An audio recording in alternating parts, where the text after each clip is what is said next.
Hi dolls! Welcome back to my channel. I'm DollyPop. So for my next next react video, I probably don't need to do an introduction. So for this video, I probably don't need to do an introduction. So for today's reaction video, I probably don't need to introduce the artist because she is very popular in her own right. And just saw the thumbnail, right? Well, I asked the very talented Moonlight Jewel if she would allow me to react to one of her videos, and she said, that sounds a-okay. Actually, what she said was, if you'd like to react to one of my videos, I'd feel very happy.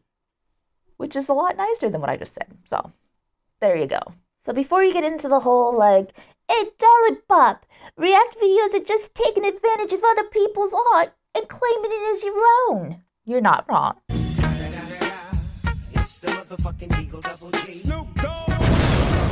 But my real goal with these videos is to hopefully point out what some other artists are doing and give them the praise that they really deserve. We all need to share love in the doll community. So if you're watching this video to hopefully see me tear down another doll artist, sorry, this isn't the video for you. Anyway, let's just jump right in.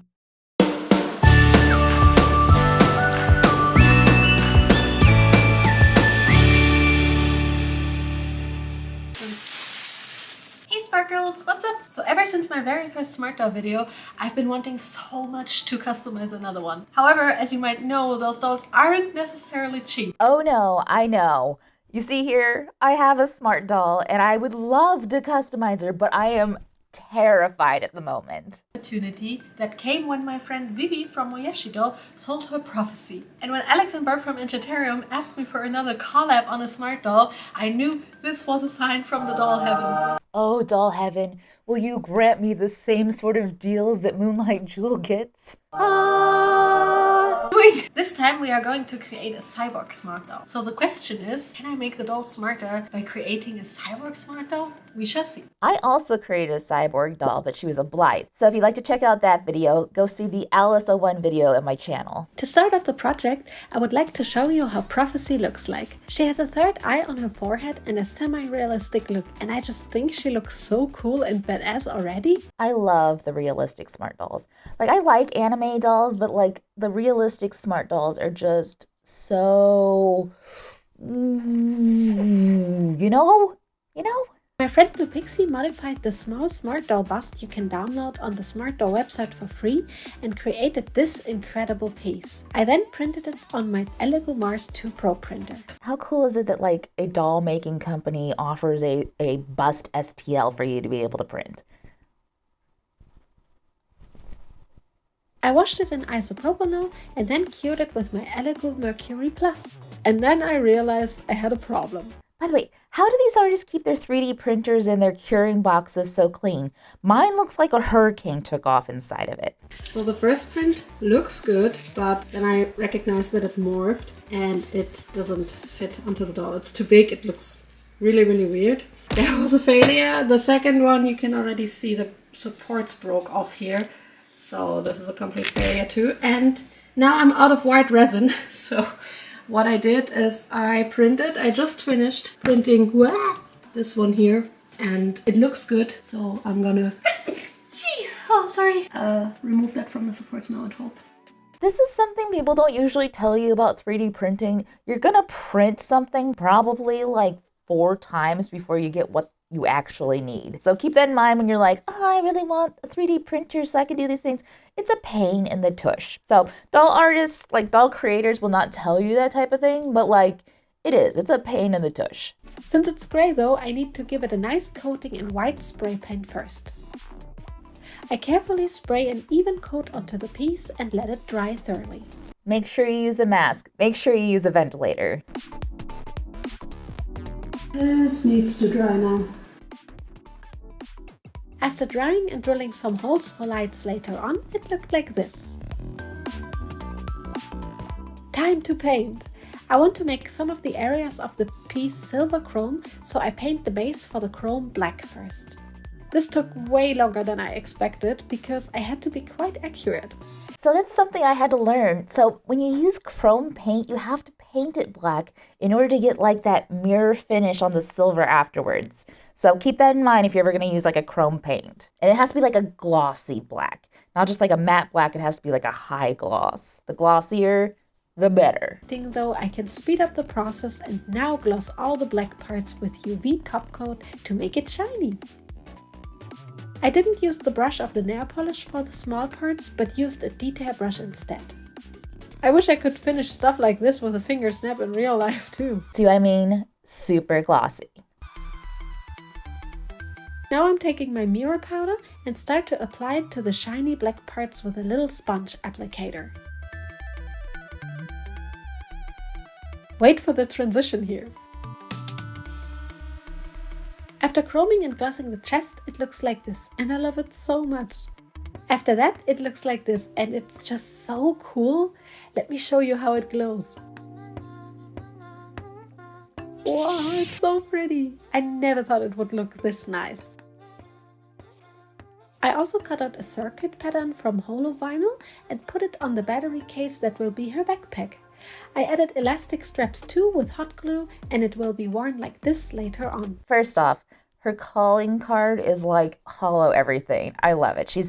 She knows her brand and she goes for it. So if you're going to see like a holo something like that, it's going to be from Moonlight Jewel. Secondly, I love that she showed the battery pack on there. I think a lot of people kind of get like a little, I don't know, mired in the whole aspect of putting like lights and stuff with your doll. So showing that the battery pack can also go on the outside is like a huge plus. So good job there. All right, let's start her outfit. For that, I'm starting with her pants.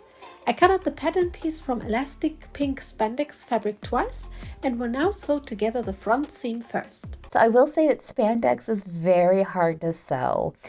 If you are going to sew it, make sure that you use like a ball-pointed sewing needle, because that'll help you get it through your machine. Otherwise, you're gonna have some trouble. It's gonna pull, it's gonna snag, it's gonna do a bunch of things. Another option you can do is put a little bit of tissue paper underneath underneath your fabric when you feed it through, so that your feed dogs don't get attached to it and like it gets all gummed up. After that, I'm folding around the bottom seam allowances of the leg and glue them around. I then cut a waistband and will add 2 little belt loops to it. I'm then taking my pants and sew the waistband on the top of them finished sides in. Marking the middle with scissor snaps always helps. That's a good tip. Keep that tip in mind. Waistband on, and you can see I forgot to add some white straps to the pants before sewing the front, so I added them to the pants now. Where does she get this like fashion inspiration from? Like, I can't imagine like all these buckles coming off of things and stuff like that. Like, it just blows my mind. Now I just need to put a sticky transfer vinyl on top of the pattern and rub it on tightly with a small squeegee. Squeegee? I call it squeegee. I think you can call it whatever you want. Here in the States we call it squeegee, but like squeaky? Well, who's to say? And carefully thread the belt through the belt loops of the skirt piece. I pull it nice and tight and thread the rest to the belt loops of the pants. Again, where does this fashion idea come from?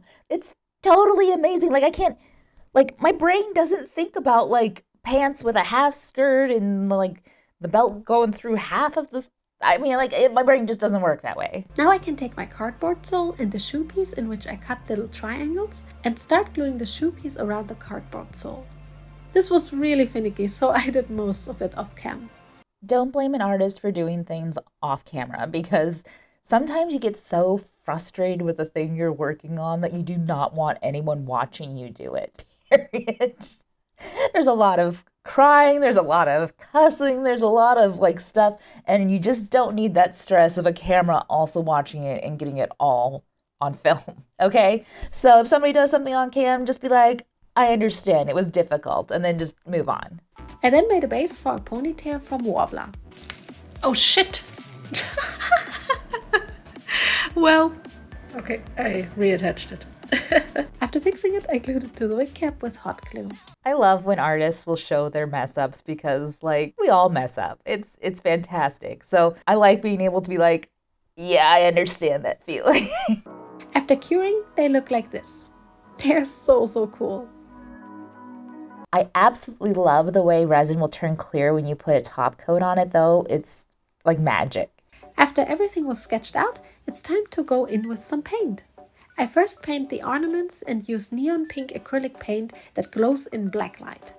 I slowly build up the color and try to paint the lines as neat as possible. So she does the best like paint lines on doll faces that I think I've ever seen. I'm not sure what kind of magic she's doing, but I want some of it because I cannot do that. I cannot paint on a face like that. It just does not go smoothly for me. After one last sealing, it's time for gloss on her lips and waterlines. This step really makes the face a pop and gives it the final touch.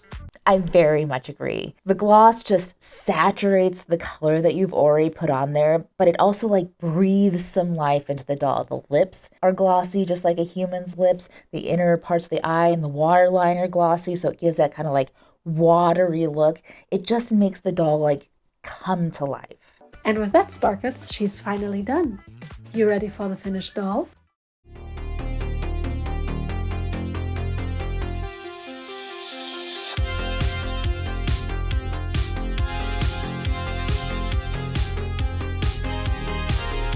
The way this doll looks in black light, there's just something so sci-fi about it. It's just so cool, which I realize is what she was going for, but like just it glows and it has like a personality in it.